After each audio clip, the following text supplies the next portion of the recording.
Bonsoir à tous. Avant de me lancer dans mon discours, je vais vous donner un ou deux termes parce que je vais vous parler de la réforme des retraites en France.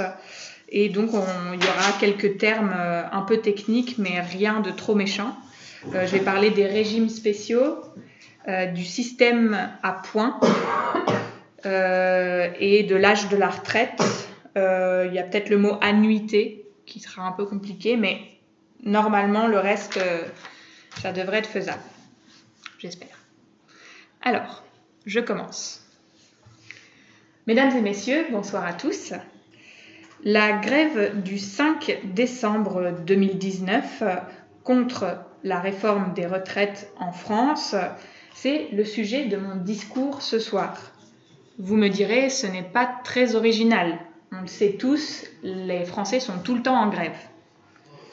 Alors la France avait bien essayé de se recycler et d'innover en matière de contestation sociale avec les gilets jaunes.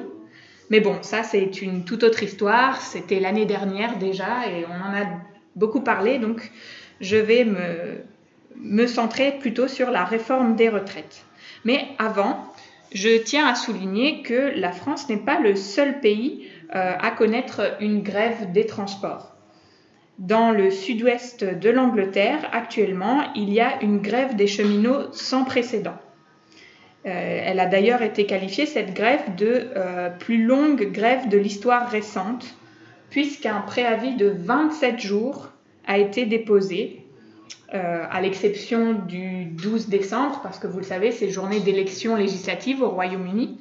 Donc ce jour-là, les trains circuleront dans le sud-ouest du pays. Les conducteurs de train et les contrôleurs de la South Western Railway sont furieux, car l'entreprise remet en cause la présence de 2 agents par train. Donc en fait, ils veulent faire des réductions de personnel et les conducteurs de train sont furieux parce que c'est mauvais pour la sécurité des passagers.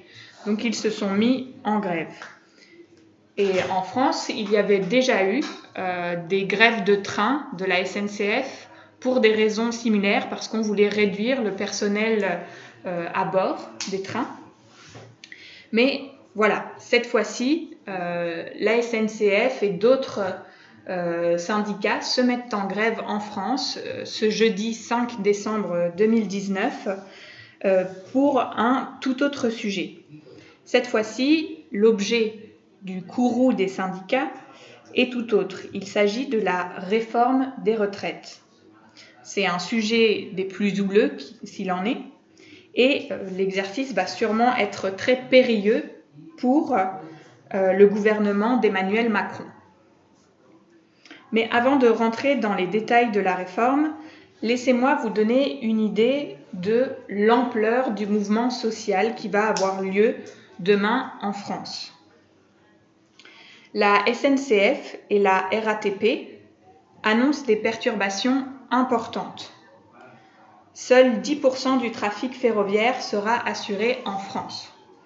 Qu'est-ce que ça veut dire ? Ça veut dire qu'un seul TGV sur 10 circulera et un TER sur 5. La grève va aussi avoir un impact à l'international, puisque la moitié des Eurostar et un tiers des Thalys seront supprimés. Pour le métro, à Paris, cela veut dire que 11 lignes sur 16, 11 sur 16 quand même, seront fermées. Mais la grève est vraiment une grève générale parce qu'elle touche aussi d'autres secteurs, pas seulement le secteur des transports. Vous avez aussi d'ailleurs encore le secteur aérien, puisque 20% des vols sur le territoire français seront annulés. Donc le secteur aérien est touché aussi. Il y a des enseignants d'écoles primaires qui se sont mis en grève. Vous avez des éboueurs, des avocats et aussi des policiers qui ont déposé des préavis de grève. Donc ça va être vraiment une grève très suivie. Et bref, la France sera paralysée.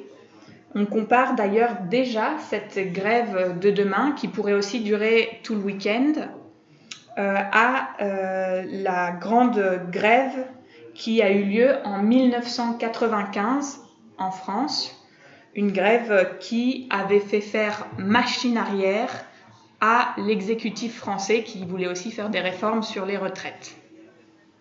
Donc le gouvernement a reculé en 1995 et vu que la grève a l'air tout aussi importante cette fois-ci, on se demande si ils vont laisser tomber leurs réformes ou qu'est-ce que ça va pouvoir changer à cette réforme. Donc les retraites, c'est un sujet très complexe. Et en plus, on n'a pas encore de texte officiel, de proposition officielle du gouvernement. Il y a un rapport qui a été rendu. Ça permet de dégager des grandes pistes, des grandes idées pour cette réforme, mais le tout, selon beaucoup d'experts, reste assez flou. Je vais néanmoins essayer d'aborder avec vous ce soir certaines notions clés de cette réforme. D'abord, j'aimerais vous parler des régimes spéciaux. Les régimes spéciaux sont tout particulièrement dans le viseur du gouvernement. Ils veulent s'attaquer à ces régimes spéciaux. Il faut savoir qu'il en existe 42 et ils concernent surtout le secteur public. Donc c'est pour des agents civils, des militaires ou des agents de la SNCF et de la RATP. En gros, ces régimes spéciaux permettent aux travailleurs concernés de partir plus tôt à la retraite, avant 60 ans en général, alors que l'âge légal de la retraite, c'est 62 ans. Donc c'est pour par exemple les gens qui ont eu un travail pénible ou qui ont travaillé très souvent pendant les jours fériés, ils ont ces régimes spéciaux qui leur permettent de partir un peu plus tôt à la retraite. Alors, ces régimes spéciaux sont très critiqués parce qu'ils coûtent très cher et ils sont complexes à calculer. Macron veut les abolir en mettant en place un nouveau système universel où il n'y aurait plus de régimes spéciaux et ce serait un système à points, avec des points. Actuellement, on cotise par trimestre. Les cotisations pour la retraite se font par trimestre, mais avec le système de points, on ne va pas cumuler des trimestres, mais des points pendant sa carrière. Le problème, c'est qu'on ne connaît pas encore la valeur de ce point. C'est ça qui est un peu compliqué et qui frustre les syndicats. De plus, pour le calcul des pensions, actuellement, on choisit les 25 meilleures années de salaire de la personne dans le secteur privé et dans le secteur public, on compte en fonction des 6 derniers mois de salaire. Le but de ce système est de s'assurer qu'il n'y ait pas une trop grosse différence entre vos derniers mois de travail avant la retraite et le moment où vous partez à la retraite. Pour pas que vous ayez une trop grande différence de salaire entre les deux. Or, avec le nouveau système à points, plus vous faites une carrière ascendante, donc vous êtes de mieux en mieux payé, plus l'écart se creuse entre votre salaire moyen sur les 43 ans qu'on travaille et le salaire en fin de carrière. Et donc, le manque à gagner est plus important. On y perd en fait avec ce système.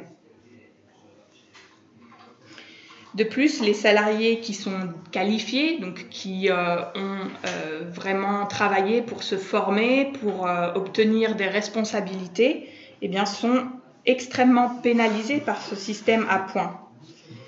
Ils n'auraient plus aucune garantie au moment de partir à la retraite de pouvoir garder plus ou moins le même niveau de vie. Il y aurait un grand écart entre leur dernier salaire et le premier versement de leur pension de retraite. Alors, encore un autre sujet qui est très épineux concernant la retraite, c'est l'âge de la retraite. Le gouvernement a affirmé qu'il ne toucherait pas à l'âge de la retraite, qui est de 62 ans, je le rappelle. C'est une promesse de campagne de Macron et en effet, l'âge légal ou l'âge de la retraite pourra être à 62 ans, mais ce que veut faire le gouvernement, c'est introduire un âge pivot ou âge d'équilibre. Donc, c'est-à-dire que cet âge pivot serait fixé à 64 ans et cela veut dire que si l'on veut partir avant 64 ans, c'est possible. Vous avez encore le droit de partir plus tôt, mais vous gagnerez un peu moins. Et vous pouvez aussi choisir de partir après 64 ans, et à ce moment-là, vous gagnerez un peu plus pour votre retraite. Donc voilà quelques-uns des éléments de cette réforme des retraites qui sera très débattue dans les jours à venir en France, et il faudra sûrement attendre lundi prochain pour voir quels sont les effets de la grève et des manifestations sur les projets du gouvernement d'Emmanuel Macron. Merci à tous.